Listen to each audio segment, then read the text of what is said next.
Silipin naman natin ang mga kaganapan sa isinasagawang renovation ng tennis court sa Rizal Memorial Sports Complex bilang paghahanda sa kauna-unahang hosting ng bansa ng WTA 125 Philippine Women's Open ngayong buwan. Para sa detalye, narito ang report ni Paulo Salamati.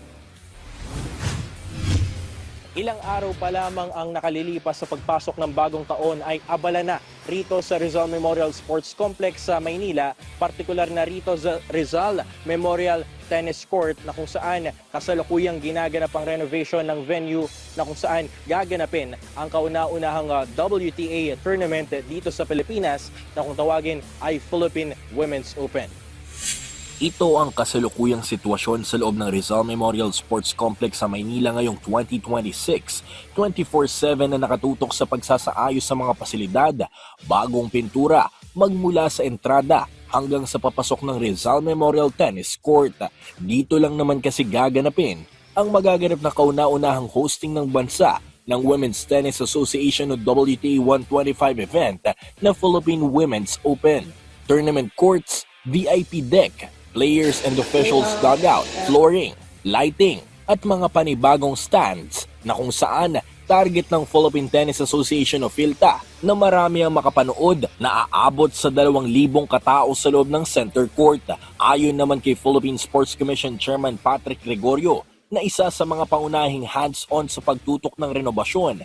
Anya, bagamat minamadali ang pagsasagawa ng pasilidad, iginit nito na asahan ng isang dekalidad at world-class na pagtatanghal ng nasabing torneo. There are two components ng hosting, no? Number one, yung pagtapos ng facilities. And number two, yung just to make sure na yung facilities ay maalagaan. Hindi lang. At yung tournament at yung liga, yung WTA ay magawa ng tama. Di ba?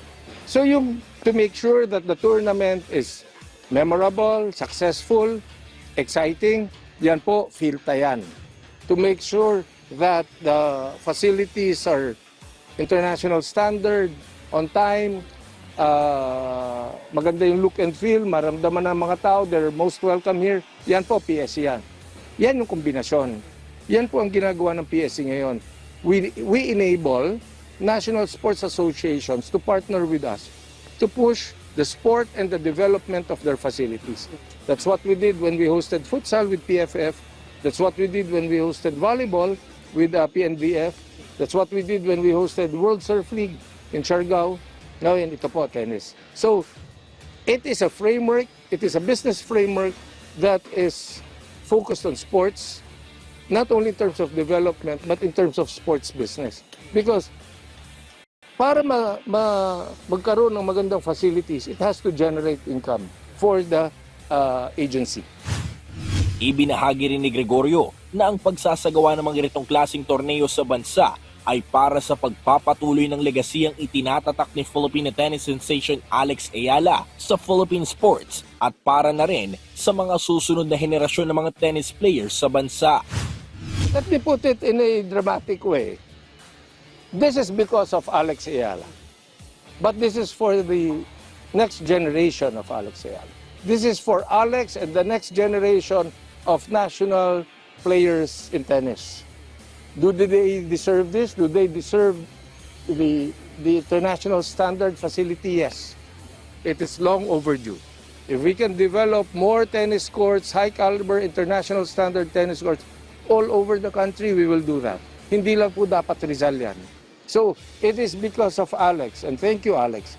But it is for everyone who wishes to participate and to adopt this sport and be successful and to win for the Philippines.